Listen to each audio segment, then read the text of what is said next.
Basahin po natin, Leviticus chapter 21, 1 hanggang 15. Sinabi ni Yahweh kay Moises, sabihin mo nga sa mga pari, tingnan natin, sabihin mo nga sa mga pari, sa mga anak ni Aaron, na ang sino man sa kanila ay huwag lalapit sa patay.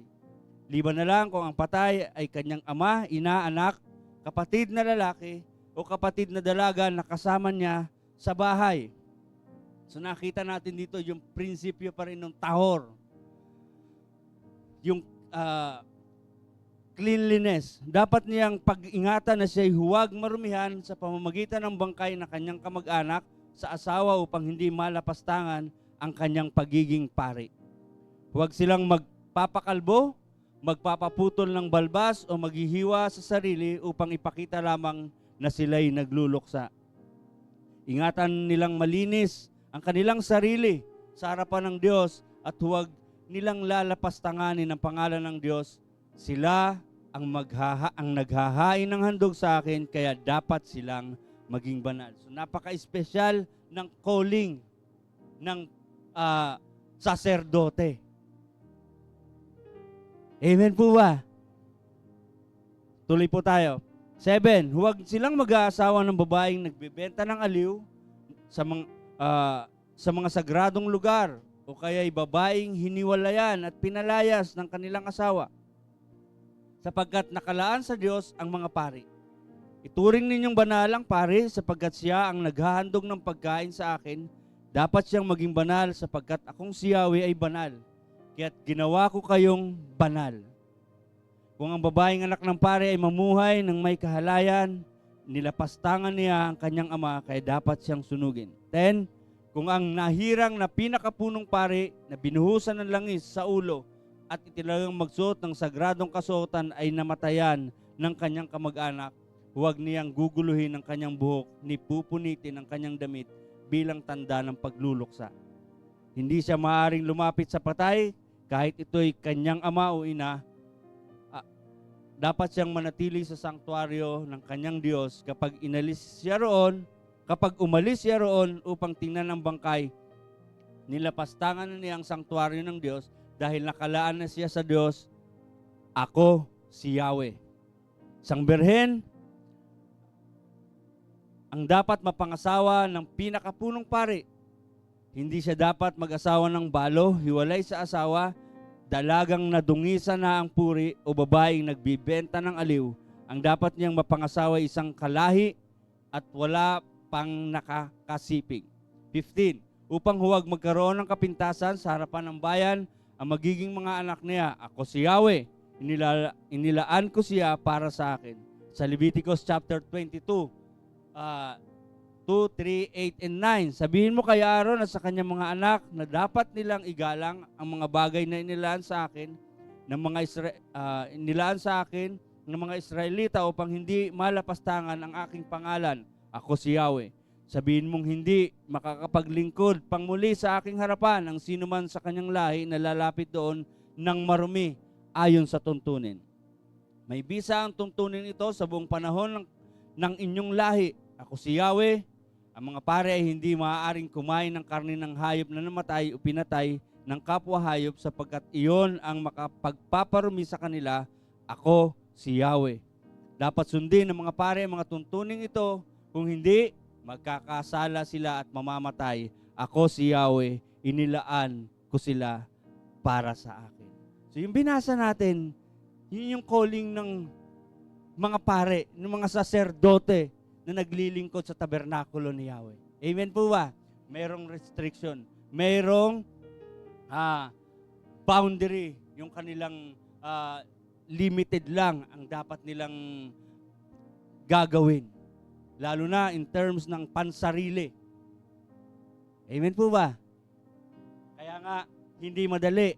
Kaya, ang pag-aaralan natin ngayon, understanding your calling through Emor. Kasi yun yung Torah natin ngayon Emor. Speak. So, tingnan natin. Ano ba yung pagkatawag na ito?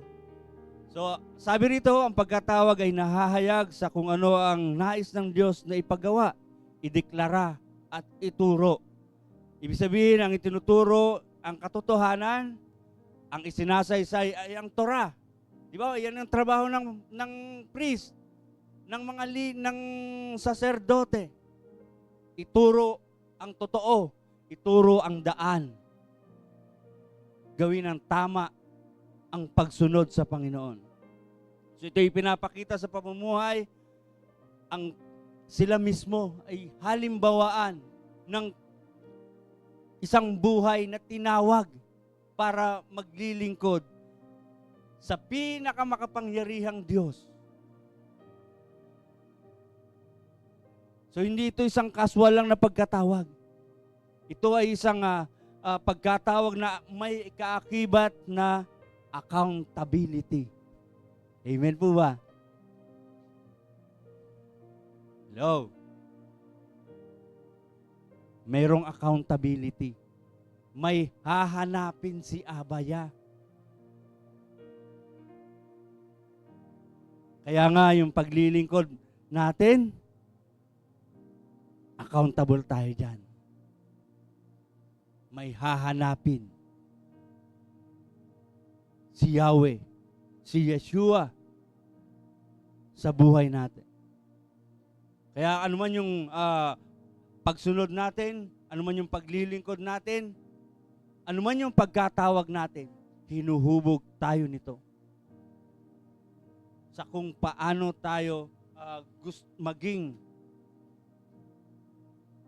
yung best version ng sarili natin sa ating pagkatawag. So, una, tingnan natin, calling, ay sabihin ng calling, your God-given purpose or assignment. Yung pagkatawag daw, ito ay God-given purpose. Mayroong layunin. Si Yahweh, kaya ka tinawag. Tandaan natin, kaya tayo naririto, hindi ito isang aksidente. Amen po ba? Hindi lang aksidente na niyaya kayo ni Kuya Cards. May layunin. May purpose. Dahil mayroong assignment. Amen po ba? Gusto niyo ba yon? Hindi magiging madali yung mga susunod.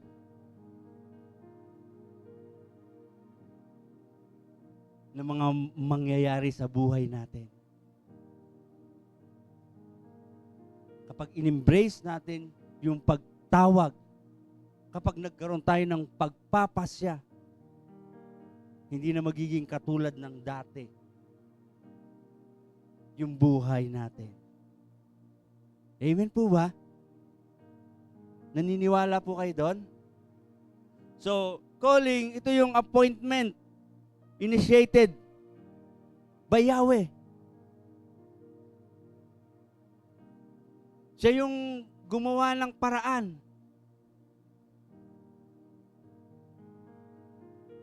Kaya hindi aksidente. Dahil binigyan tayo sa ating puso. Binuksan yung pintuan para lumapit tayo sa Kanya. Para gawin kung ano man yung nais niya. Siyempre, ano ba yung nais ni Yahweh sa buhay natin? Kundi ang mamuhay ng may kabanalan. Mamuhay ayon sa Kanyang katuwiran. Magkaroon ng buhay na ganap at kasaya-saya. Kaya nga, ang pagkatawag, hindi ito'y nagsisimula ng pagkilala. Pagkilala saan? Na hindi yung posisyon. Wow. Hindi yung anuman na kalagayan patungkol sa katayuan. Yung pare, hindi maunawa natin yung mga saserdote, hindi sila tinawag, hindi dahil sa posisyon ng pagiging saserdote.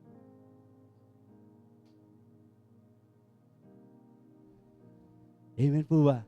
Kaya, hindi tayo naririto, hindi dahil sa kung ano ang merong posisyon tayo, kundi sa relasyon. Tinawag tayo para magkaroon ng higit na intimate relationship ang bawat isa sa atin sa Kanya.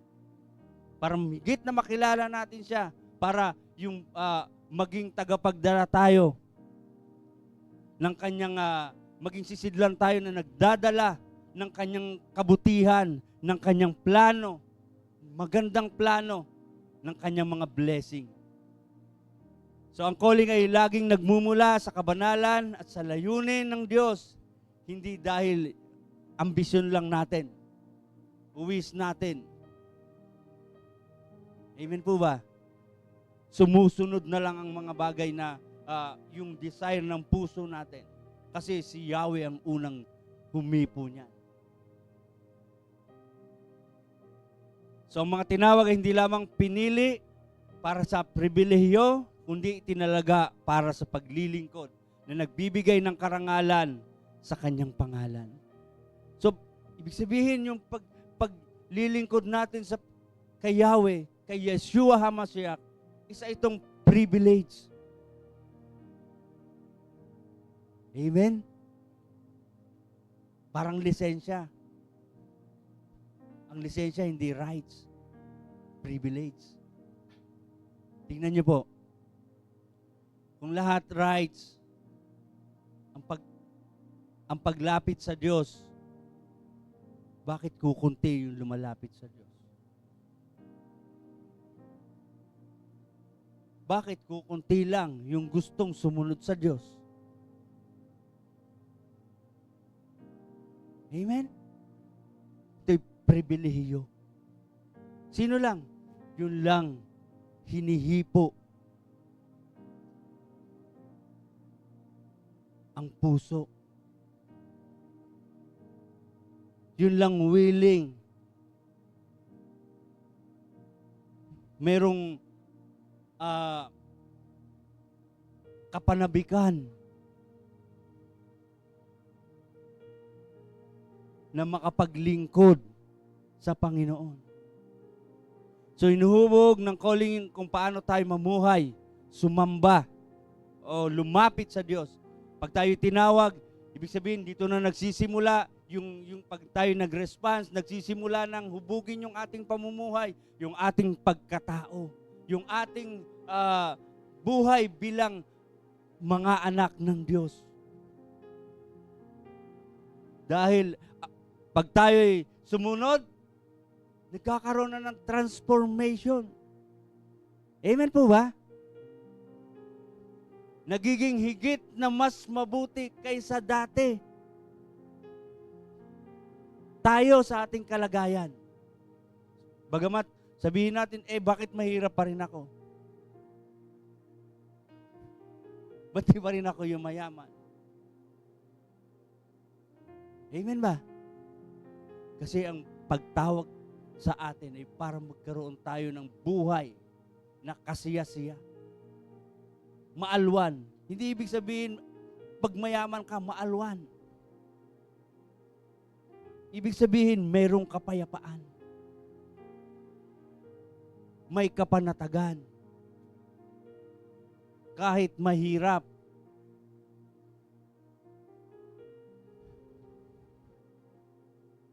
So sabi rito, Yahweh did not call you and then lower His standard. He called you to be lifted into His standard. O, hindi tayo tinawag. Sabi ron, hindi binaba ni Yahweh yung standard niya nung tinawag niya tayo. Hindi tayo fit sa standard ni Adonai. Pero ibig sabihin, kaya tayo nakapasok, hindi dahil ni-lower niya yung kanyang standard.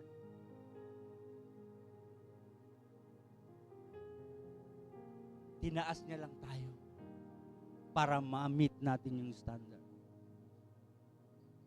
Paano nangyari yun? Merong Yeshua HaMashiach. Merong dugo na tumabon. Merong nagtakip. Merong nagpuno para makaabot tayo sa standard. Kung sa timbangan hindi tayo aabot. Hindi tayo walang bigat. Pero dahil may Yeshua HaMashiach, pero dahil may tumubos sa atin, nagkaroon ng bigat. Kaya nagkaroon tayo ng timbang sa kanyang harapan. Amen po ba? Kaya nga nakita natin, sa binasa natin, the higher the calling, the stricter. Ano yun? The standards. Kaya, na-imagine niyo po ba, naitanong niya na, bakit nung naging mananampalataya ako, bakit parang lalong naging mahirap yung buhay? Kasi nabuksan yung isip, yung puso, yung kaisipan natin, yung kaunawaan natin sa standard ni Yahweh. Dati kasi walang boundary ang buhay. Pero nung naging mananampalataya ka, nung nakilala mo si Yeshua, nagkaroon na ng, ano yun? May panuntunan na. Kaya naging mas mabigat na ang buhay. Naging mas mahirap na. Kasi merong laman na pinapatay. Amen. Gusto niyo ba nating ng mas mataas na posisyon? Mas mataas na pagkatawag? Ihanda natin ang ating sarili sa mas mabigat na pagdadaanan. Amen po ba? Tingnan niyo si Apostol Paul. Mabigat yung kanyang calling. Naging magaan ba yung pinagdaanan niya? Si Yeshua HaMashiach, Diyos na nagkatawang tao, yung purpose ng kanyang buhay, ng kanyang dugo,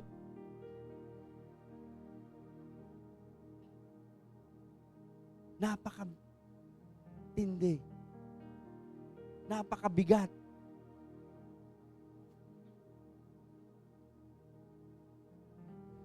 Hallelujah. So your calling begins with separation. Your calling begins with separation. Your calling did not remove discipline, it increased responsibility. Hindi tayo tinawag para maging komportable ang buhay. Para mag-easy lang. Kasama sa pagkatawag ang bigat na kailangang maipakita yung pagsunod. Yung i-exercise sa pamumuhay, yung Torah na nababasa natin. Amen po ba? Hindi na kagaya ng ordinaryong tao, yung buhay na mayroon sa atin. Kaya nga lalong naging mabigat. Kasi lalong naging mas matindi yung pagdidisiplina. Kailangan mo disiplinahin yung sarili mo sa mga bagay na nakasanayan mo na. Amen? Mahirap labanan ang sarili. Mahirap sugpuin yung pagnanasa ng laman.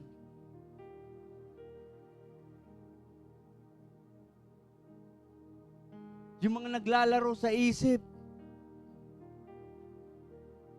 na gustong gawin. Mahirap yan pag walang disiplina. Amen po? So hindi inaalis. Mas nagiging mataas yung paghahanap na maipakita natin na tayo'y tumatayo sa ating pagkatawag. Kaya nga, kahit antok na antok ka pa, gusto mo nang bumangon. Mag-prepare.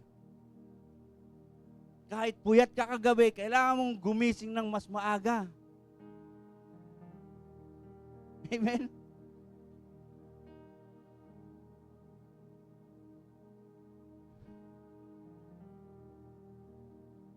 Kailangan disiplinahin yung lahat ng nakasanayan. Yung, ano ba yung mga nakasanayan? Yung mga nakaugalian na. Yung mga nakagis na natin. Na kultura. Yung mga nakagis na natin na anumang mga gawain na yan. Na hindi para sa Panginoon. Na hindi nakapagpapalago.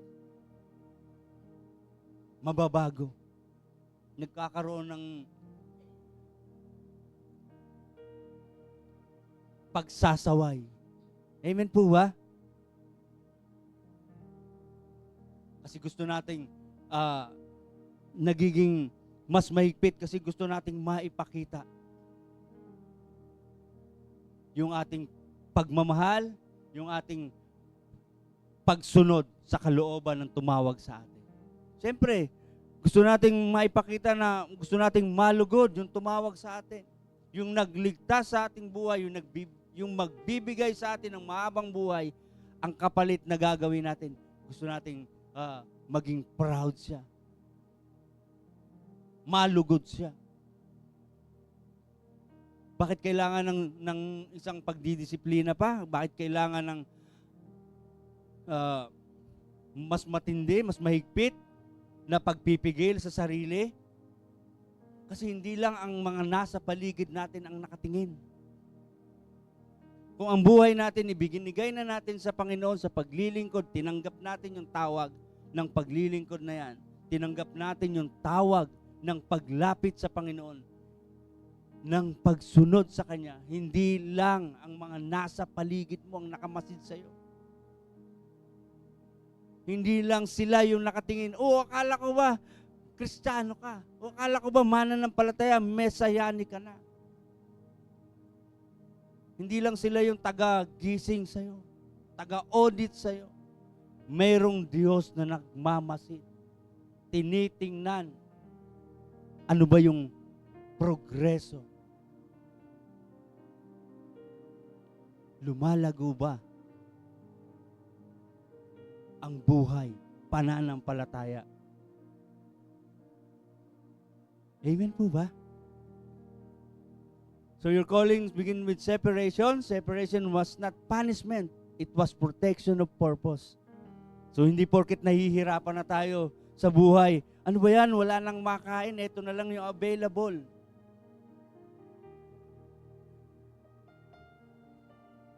Ano ba yan? Ang dami namang hindi pwede. Ano ba yan? Kailangan ko pang mag-devotion, mag-pray, magbasa. Kailangan kong umabsent.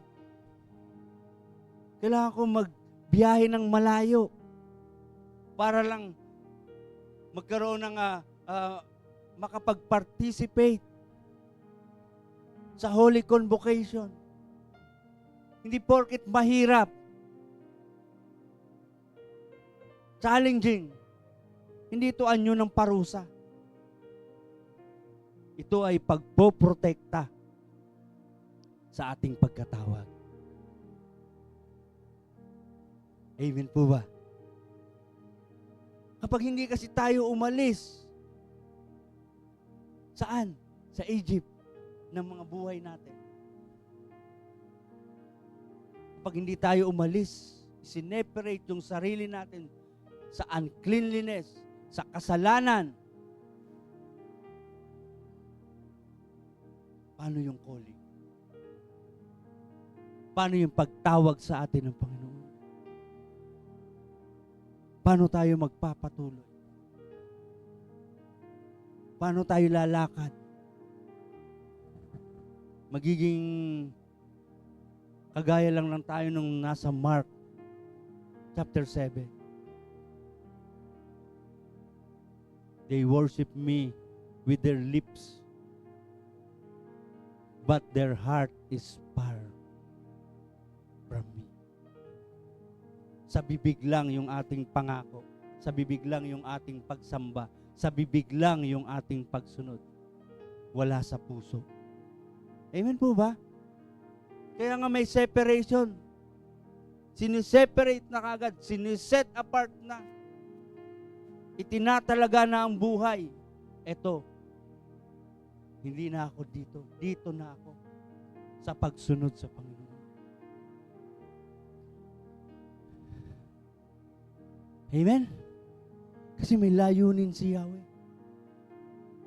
May layunin ng Diyos. Dapat masunod yung purpose na yon. Kaya kailangan ng separation. Imagine niyo po, yung mga priest na yon. O ito na lang, tingnan nyo, si Yeshua HaMashiach. Nung hinawakan siya, nung babaeng nagdurugo yung laylayan ng kanyang damit, ibig sabihin nun, automatic, unclean siya. At yung unclean, ano yung sasabihin? Marumi ako, nasa labas ng kampamento.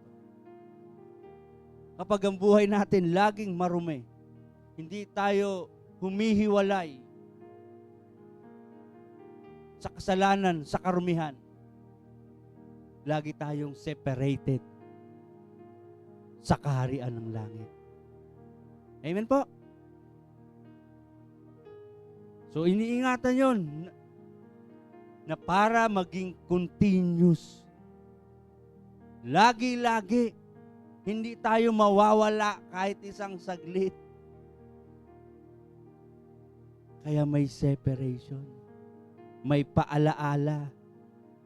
Ilayo ang sarili sa karumihan. Amen? Hindi yun ini-enjoy. Calling is shaped by what you are willing to stay separate from. So, nahuhubog yung ating calling batay sa kung ano handa nating talikuran. Minsan, ganun lang din tayo. Tinawag na tayo ng Panginoon, pero pili lang yung gusto natin. Kung ano lang yung fit sa panlasa natin. Kung ano lang yung komportable para sa atin.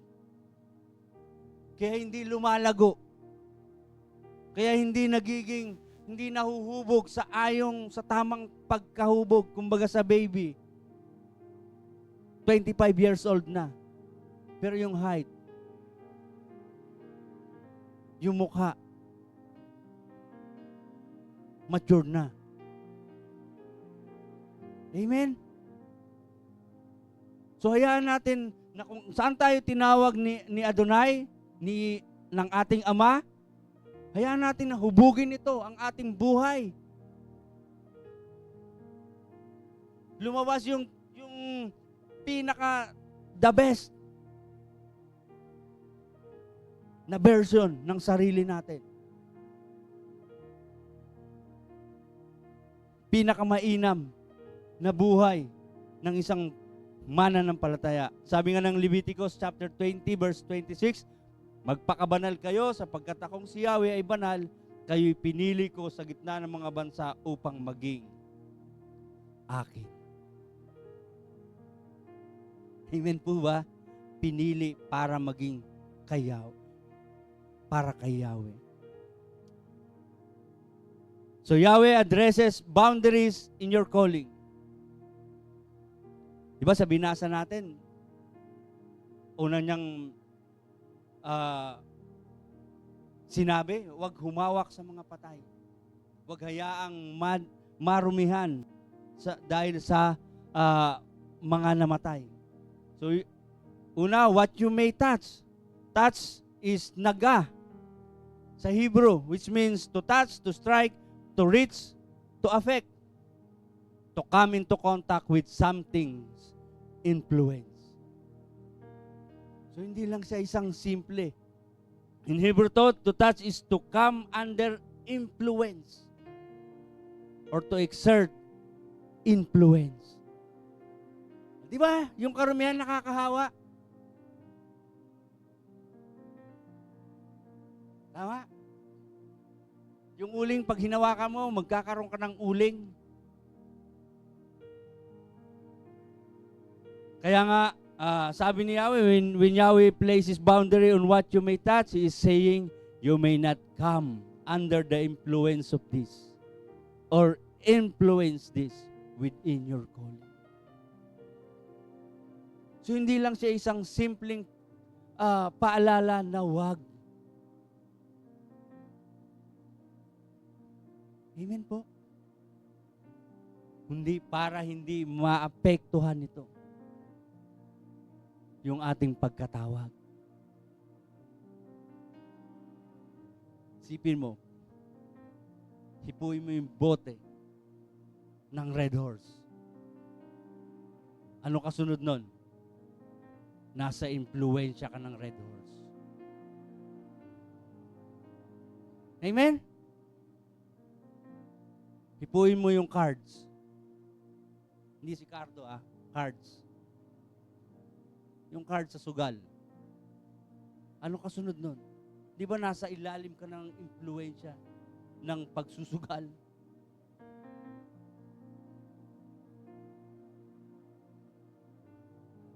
Amen po ba? Yung mga maruming bagay na hinihipo natin, hinahawakan natin. Simpleng cellphone na hinahawakan natin. Nasa ilalim tayo ng impluwensya. Kaya nga hindi mo mautusan agad-agad. Kaya nga hindi mo makausap ng tamang kausap kasi busy nakatuon. Amen?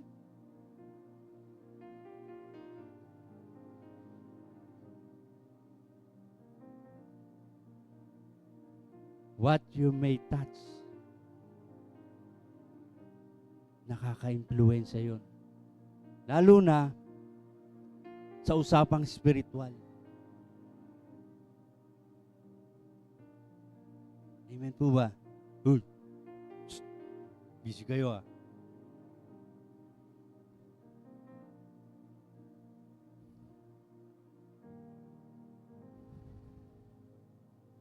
Pangalawa, who you may marry. Ito maganda to. Who you may marry. Sino dyan mag-aasawa na? Pasensya na kayo. Hindi ito para tirahin kayo o ano pa man. Ito yung Torah natin ngayon. Yahweh addresses boundaries in your calling. Who you may marry. Sino yung magiging kapartner mo? Napaka-importante na. Di ba nabasa natin kanina, narinig natin kanina sa Torah? Yung patungkol sa pag-aasawa. Marriage is understood a binding covenant, not a private contract.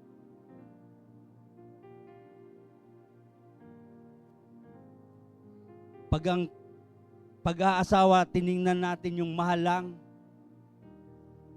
baka nagsawa yung pagmamahal. Pero kung tingnan natin yung covenant ng marriage, yun ang tingnan natin para lalong tumagal.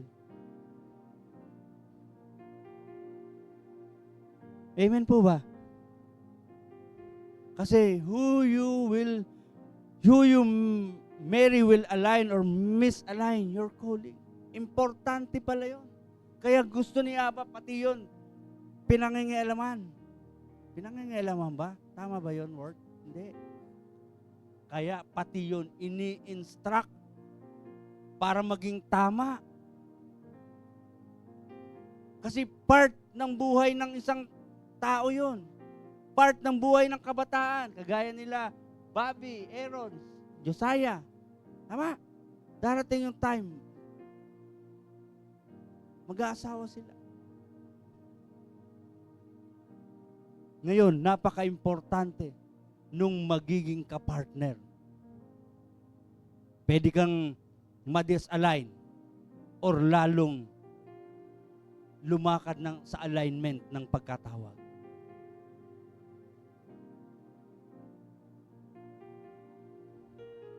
Amen po ba? Kasi halimbawa, nagmi-minister ka, tapos yung asawa mo hindi mo kasama at hindi mo kapananampalataya. Anong epekto nun? Magiging matagumpay ba ang paglilingkod? Di ba, meron kang laging aalalahanin. Sa loob pa lang ng tahanan, napaka-challenging na. Kaya mayroong pake si Yahweh. Kasi malakas na impluwensya yung mapapangasawa. Paano kung yung asawa, ayaw niya nagtatights ka? Ayaw niya nag-offering ka? Di pag-aawayan yun. Paano kung ayaw niya na uma-attend ka sa gawain?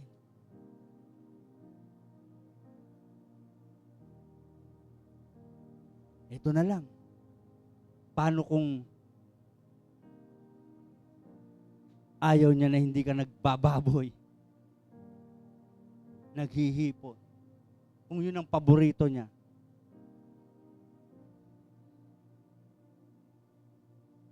Tama? So yun ay pinipili. Hindi lang siya pinipili. Iniintay.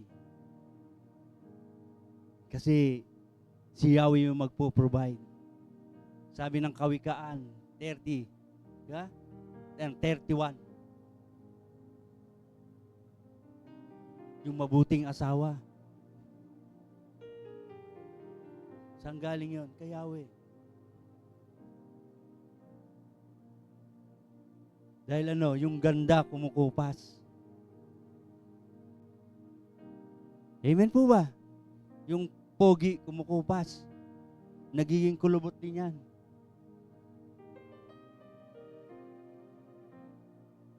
Kaya isang bagay na titingnan at susuriing mabuti bago pumunta doon sa bagay na yon. Amen? Uy, kikinig ba kayo? Ay, 3. Sabi, handa muna yung bukirin. Pag wala pang bukirin, paano yung paglilingkod? Makakagulo yun. Amen po ba?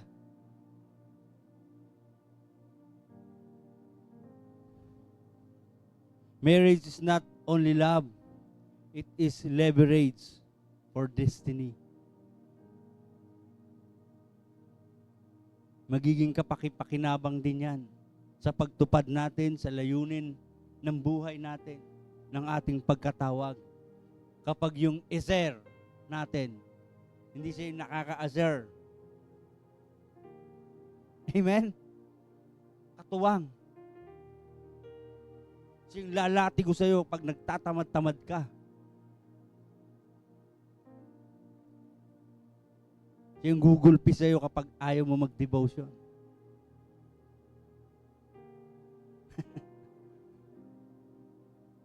Amen po ba? Kaya, pinipili.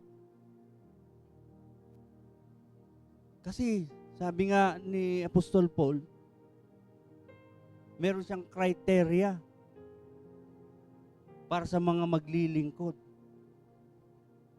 Paano kung yung asawa hindi kayang i-manage, i-handle?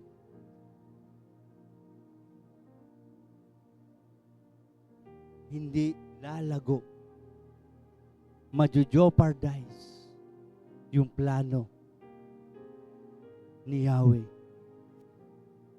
Mawawalan ng saysay yung pagkatawag.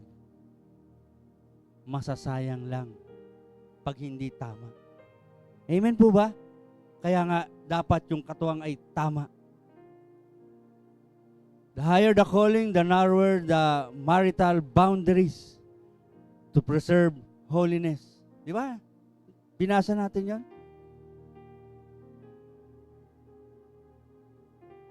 Mas nagiging makitid yung pamantayan, nagiging mas mataas. Yung pag-aasawa, hindi na siya para for joy na lang. Kinukonsider kasama yung sa paglilingkod at pagtupad sa pagkatawag sa Panginoon.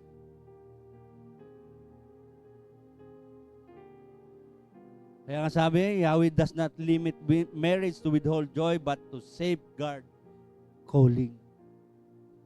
para masigurado na magiging matagumpay, na maaabot yung pagkatawag ng bawat isa sa atin. Amen po ba?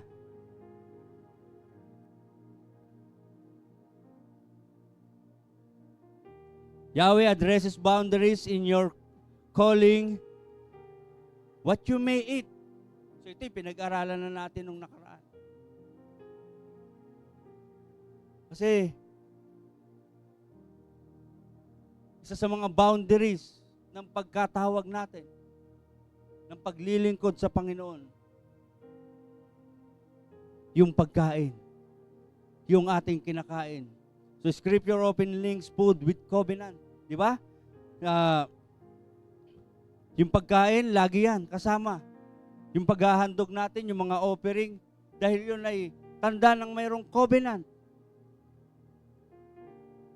Kaya ka naghahandog kasi mayroong kang tipan. Mayroong kang pangako. Mayroong pangako si Yahweh. Mayroong kang pangako sa Kanya. Mayroong kang sinusunod. Inaasam.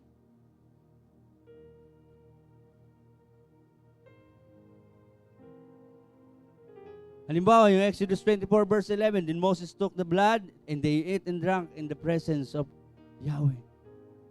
So eating meals, eating seals relationship. Nakita niyo po yun, bawat pag may bibisita, mayroong ihahain na pagkain. Si Abraham, si Lot. Pag may bisita, may pagkain. Tanda ng relasyon. Relationship. So every meal becomes a reminder, I live differently because I am called. Kaya bawat kinakain natin, magpapaalala yan. Lalo na kapag ang pagkain natin ay dietary law, Levitical law. So lagi yan magpapaalaala. Iba ang kinakain ko kasi ako'y tinawag. Ito na ang kinakain ko kasi tinawag ako. Hindi mo sasabing nagtsatsaga ako rito sa pagkain na ito. Hindi. Ito yung pagkain ko kasi tinawag ako ni Yahweh. Meron siyang layunin sa akin. May layunin ang buhay ko. Kaya nga sabi ng mga 1 Corinthians 10:31, kaya nga kung kayo'y kumakain, uminom, o anumang ginagawa ninyo, gawin ninyong lahat sa ikararangal ng Diyos.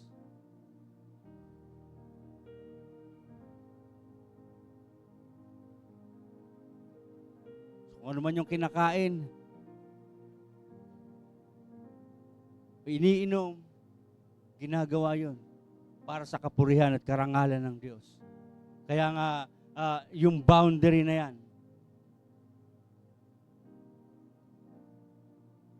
para ma-secure yung calling. So, your calling, prioritize kingdom service. So, hindi kung ano pa mang mga bagay. Hindi yung sarili natin, hindi yung damdamin natin, or hindi kung ano mang bagay na mayroon sa mundong ito. Amen po ba? Not other things, not yourself, not your emotion, not the things of this world. Ano yung sabi ni Yahweh? Dapat ninyong ingatan na siya'y huwag marmihan sa pamamagitan ng bangkay ng kanyang mga kamag-anak sa asawa upang hindi malapastangan ang kanyang pagiging pari. Leviticus 21 verse 12, dapat siyang manatili sa sanktuaryo ng kanyang Diyos. Kapag umalis siya roon upang tingnan ng bangkay, nilalapastangan na niya ang sanktuaryo ng Diyos dahil nakalaan na siya sa Diyos, ako si Yahweh. So yung priority ng buhay ay ang paglilingkod sa Panginoon. Ibig bang sabihin pag namatayan ka na, di mo na siya iintindihin? Yung ba yun? Kaya yung binasa natin kanina, yung pare, wag niyang hahawakan. Ibig bang sabihin nun, putulin niya na yung pagmamahal niya kasi patay na siya. Yung kamag-anak niya. Kalimutan na. Ganun po ba yun? Hindi. Dahil tayo naglilingkod na sa Panginoon. Uunahin natin ang Panginoon. Dahil ang Diyos na paglilingkuran natin ay Diyos na buhay, hindi na mga patay. Mayroong priority. At priority ang paglilingkod sa Kanya. Kung ang paghawak mo doon ay magiging sanhi para ikaw ay marumihan at hindi ka makapaglingkod, yun yung sinasabi ron. Amen po ba? Unahin ang Kanyang kaharian. Unahin yung paglilingkod. Sabi nga ni Yeshua, if you want to follow Yeshua commitment and priorities, no room for excuses. Ano bakit? Sabi ni Yeshua sa Matthew 8:21, isa naman sa mga alagad ay nagsabi sa kanya, Panginoon, maribang umuwi muna ako upang ipalibing ko ang aking ama. 22, ngunit sinabi sa kanya ni Yeshua, sumunod ka sa akin at ipabaya mo sa mga patay ang paglilibing ng kanilang mga patay. Ang paglilingkod sa Diyos, walang excuses. Walang dahilan para time first muna, Lord. Amen. Malinaw na mas priority muna ang sumunod. Gawin mo muna yung pinagagawa. Pero hindi ibig sabihin nun, pagbabaliwala sa minamahal. Kundi maunawaan natin yung salita na, ano yun? Nilaan siya, na ikay inilaan na para kay Yahweh. Amen po ba? Kaya yung priority ng buhay, ng paglilingkod, ay siya. Hindi yung damdamin. Hindi yung emotions. Hindi yung pangangailangan. Amen po ba? Hello?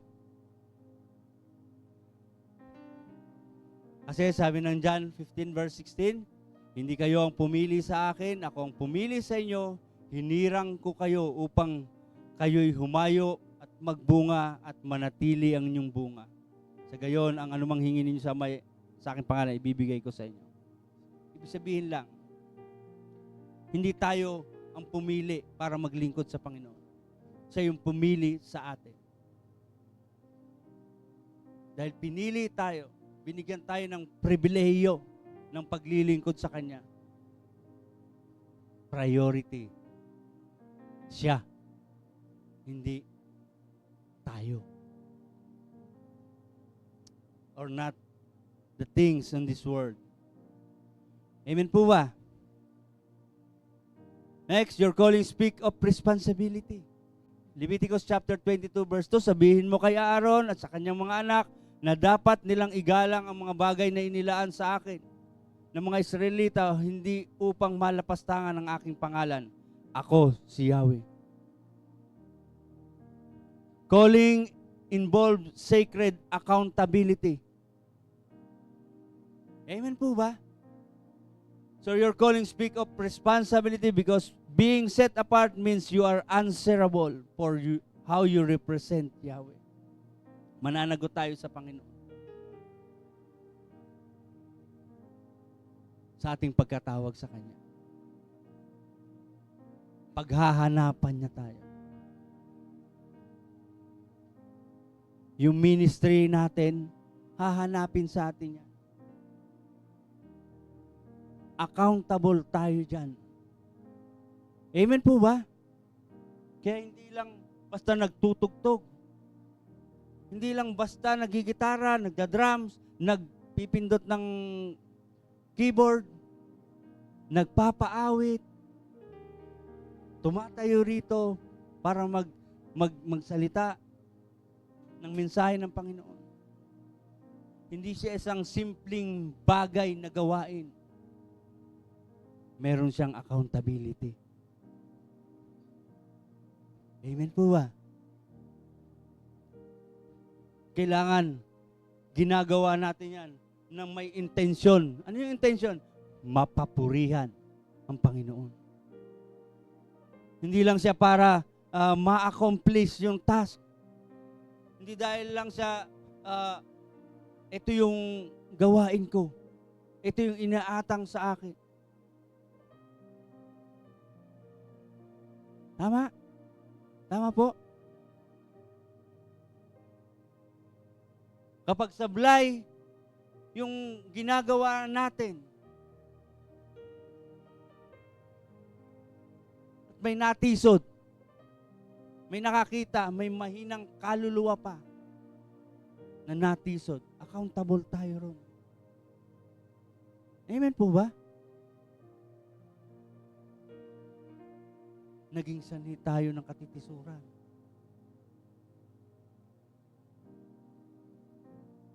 Hello? Gutom na po ba kayo?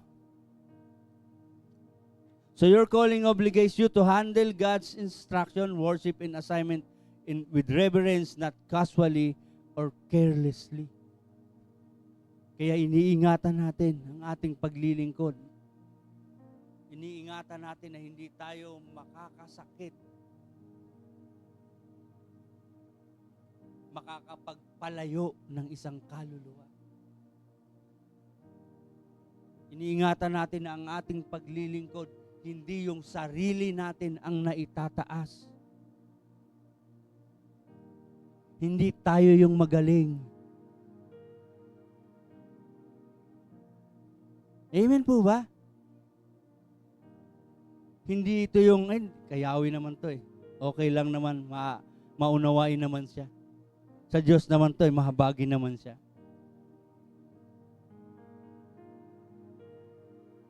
Okay na to. Pwede na to. So, hindi pwede yung ganon na mentality ng paglilingkod sa Panginoon. Hindi ganon yung pagtupad ng ating pagkatawag. Pinangangalagaan natin ito. Ini-improve. Kino-cultivate. Pinagbubunga. Amen po ba? Kasi hahanapin asa na yung bunga mo.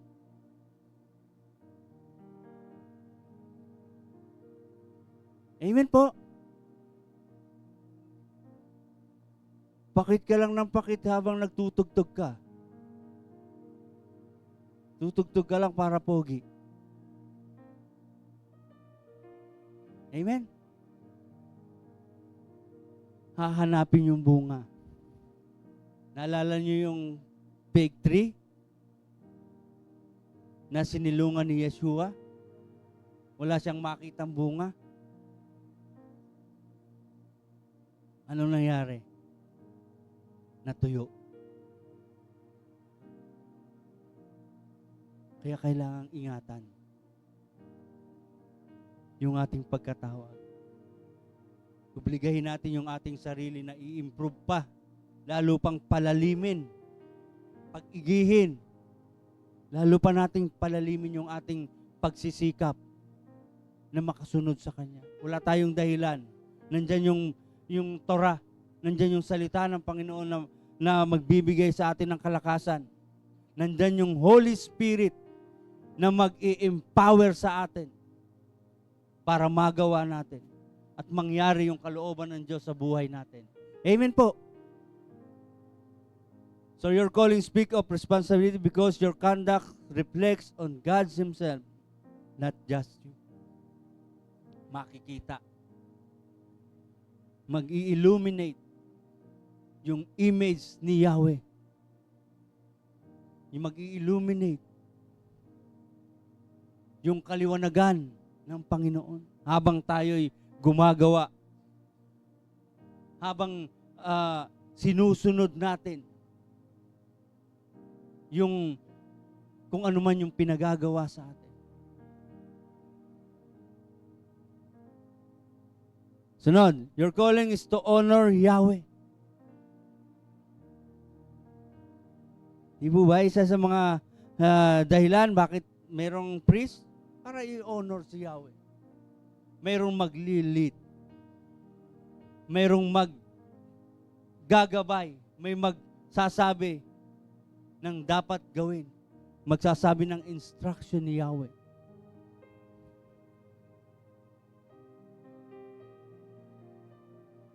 Your calling is to honor Yahweh by keeping the Shabbat. Sabi ni Kuya Josiah, ang preparation ng Shabbat ay hindi lang Erev Shabbat. Shabbat ngayon, mamaya ipiniprepare na uli natin yung ating sarili para sa Shabbat. May paghahanda na. Amen po ba? Walang pahinga? Hindi. Ang kapahingahan sa presensya ni Yahweh. Ang kapahingahan ay ang pagsunod sa kalooban niya. So without honoring Shabbat, calling becomes distorted into labor without reverence. Pag hindi natin kayang i-honor yung Shabbat, para bang sinasabi natin, Yahweh, mali naman yung binigay mo. Nagtira ka pa ng araw. Tama? Dapat para sa akin na yun. Yun lang yung time ko sa sarili ko. May me time ko lang yun Amen po ba? Kung si Yahweh nga mismo, isang Diyos, siya yung lumikha ng lahat ng bagay, lumikha ng lahat na nakikita natin na mayroon sa paligid natin.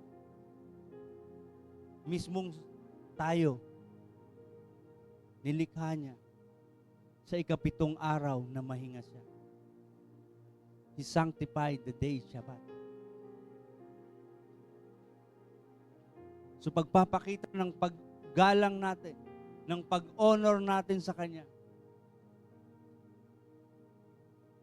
yung pag-keep ng Shabbat.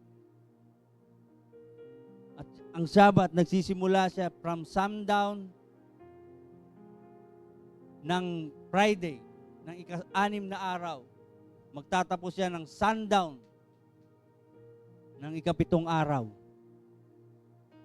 So hindi Shabbat yung time lang ng tawag doon, yung pagpunta natin dito, yung service. Ang Shabbat ay hindi lang yung service. Nagsimula siya sundown pa ng Friday. Mahirap. Amen po ba? Mahirap sumunod.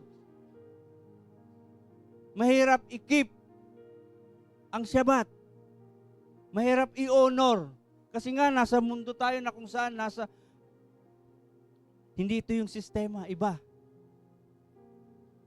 Ang sistema ay hindi kagaya ng sistema na nasa Bible na binabasa natin. Yun nga yung challenge doon para makita kung gaano natin pinahahalagahan ang Diyos na tumawag sa atin. Yung pahalagahan natin yung araw na itinakda niya. Amen po ba? Palakpakan niyo yung sarili niyo dahil nandito tayo ngayon.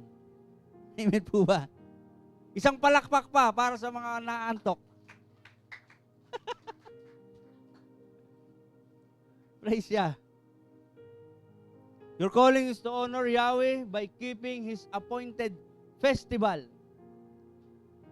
Alam niyo po ba na ang tao ay mayroong tawag nun, nagsisimba lang lingguhan. Meron nagsisimba pag birthday lang. May nagsisimba pag feast lang.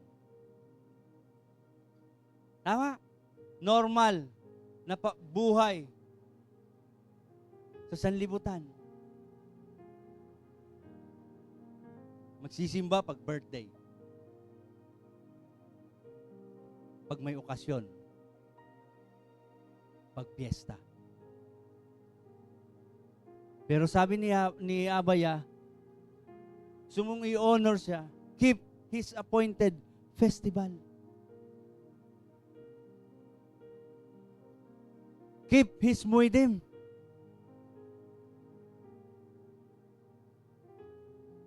Yung kanyang mga itinakdang kapistahan. Amen?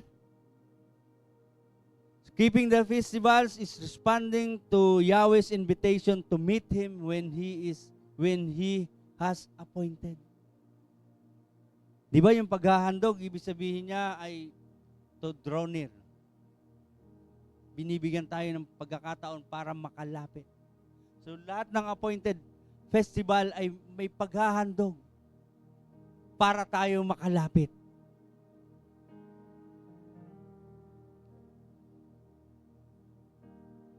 Ibig sabihin, lahat ng peace na yan, ipinagkaloob para may pagkakataon tayong muli alalahanin, lapitan ng Panginoon. Bukas yung kalangitan.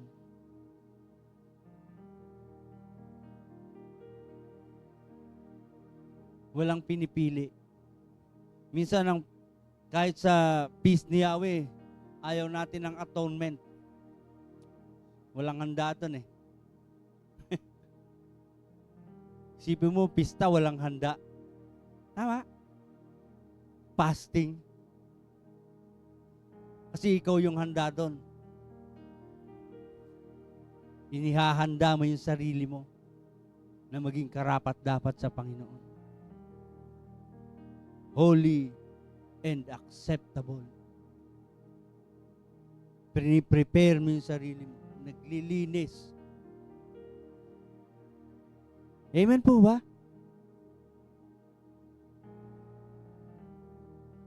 Pili lang. Dapat yung peace tumapat ng Shabbat o kaya Sunday para pwede ako. Amen? Sabi ni Kuya Josiah kanina. Di ba? Paano pag tumapat ng weekdays, araw na may pasok? Naalala ko si Aaron, yung last na peace na itong nakaraan.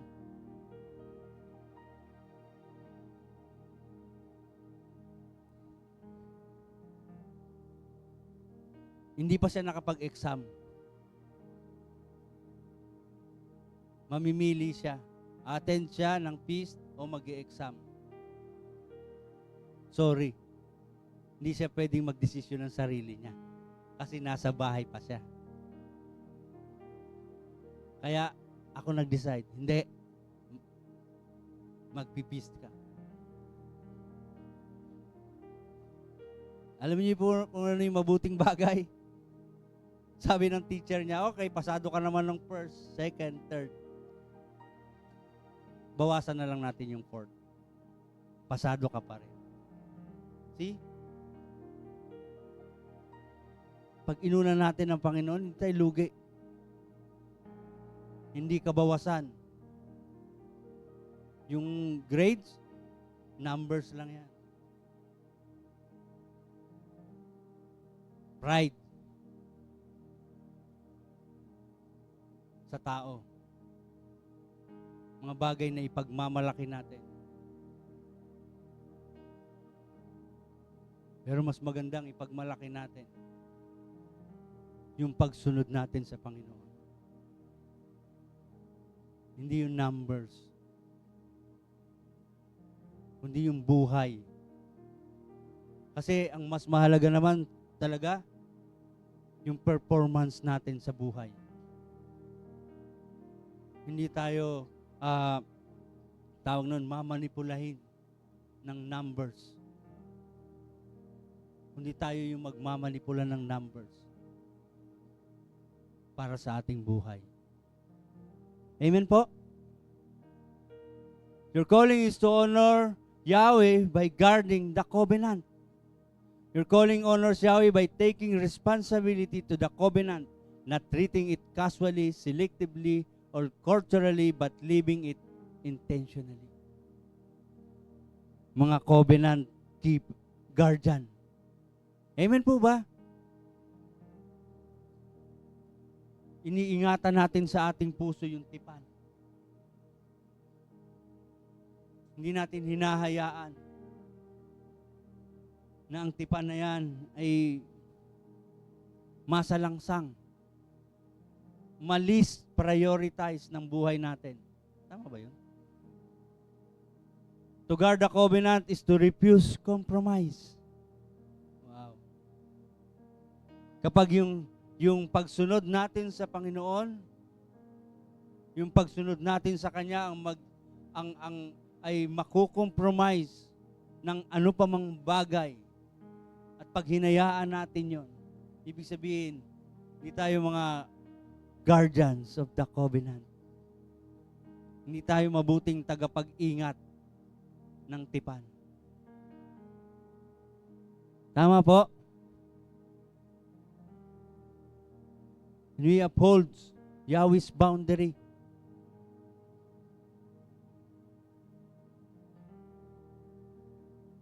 Hindi natin hinahayaan na yung boundary na yan, lumalagpas tayo.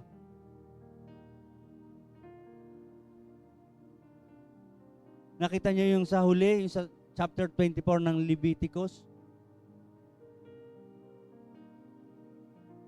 Yung half Israelite, yung half-breed, na kaaway niya ay isang purong Israelita. Siguro sa tindi ng emotion niya, pati si Yahweh, sinumpa niya.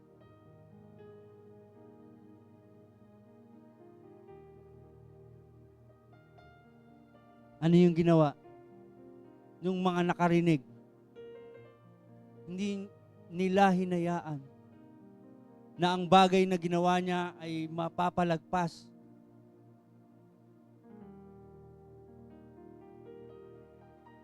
Amen? So, ganun din po tayo sa buhay natin. Huwag nating hayaan na yung kasalanan ang magkontrol. Huwag nating hayaan na lalagpas tayo sa boundary ni Abaya.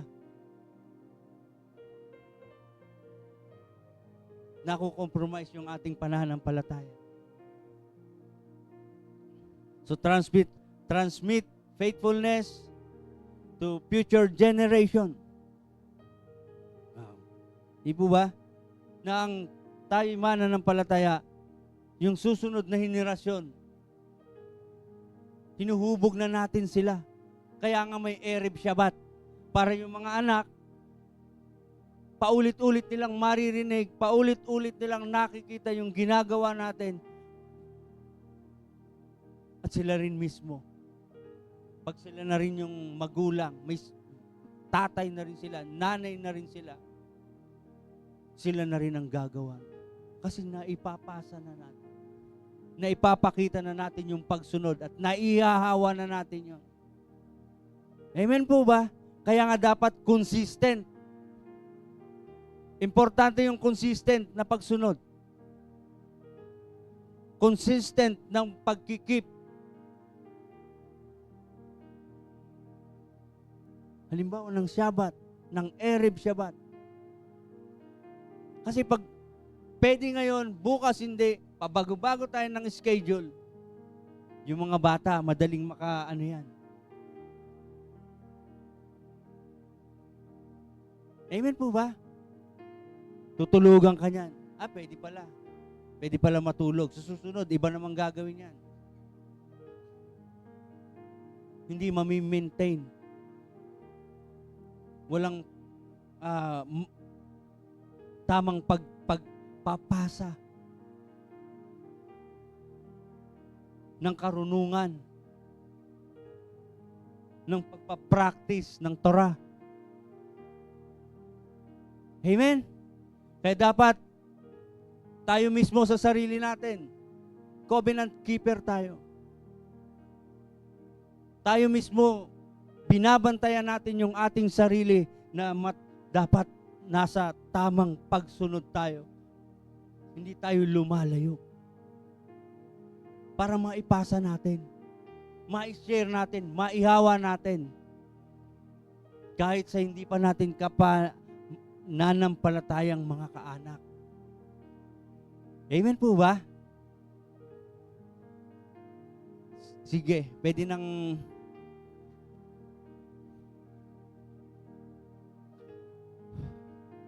sabihin, your calling honors Yahweh by standing watch over that what He calls holy, even when the culture moves otherwise. So calling is to live out when obedience, responsibility, and reverence meet the holiness of Yahweh. Yun ang conclusion natin. Living out the calling with holiness and accountability. Ang calling ayon sa kautusan, hindi isang simpleng tungkulin. Hindi siya yung isang posisyon na hinahangad mo lang. Hindi siya isang ambisyon lang. Kundi isang buhay na inilaan para sa kabanalan ng Diyos. Mula sa Torah portion natin, mula sa Emor, sa Leviticus chapter 21 hanggang 24, makita natin na malinaw na kapag ang Diyos ang tumawag, siya rin ang nagtatakda ng mga hangganan. Para hindi tayo lalagpas. Para alam natin kung hanggang saan yung dapat nating kilusan. Siya rin, hindi lang para may hangganan, kundi para maingatan yung pagkatawag natin, yung layunin nito sa ating buhay. Merong separation, pero hindi siya punishment, kundi isang protection para maabot, matupad yung layunin. Magpakabanal kayo sapagkat ako ay banal. Akong si Yahweh ay banal. Pinili ko kayo upang maging akin. Sabi ng Leviticus 20 hanggang verse 26. So ang calling ay nag-uumpisa sa relationship kay Yahweh at nagpapatuloy sa accountability. Amen po ba? Kung paano tayo mamuhay, lumapit sa Kanya, paano natin tinatanganan yung mga bagay na banal. Tayo yung kumakatawan para makita ng iba.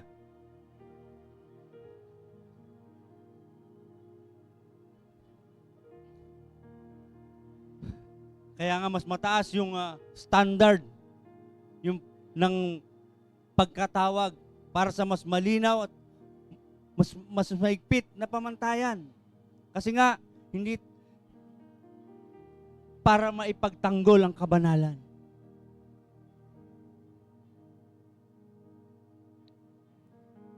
Yahweh did not call you and then lower His standard.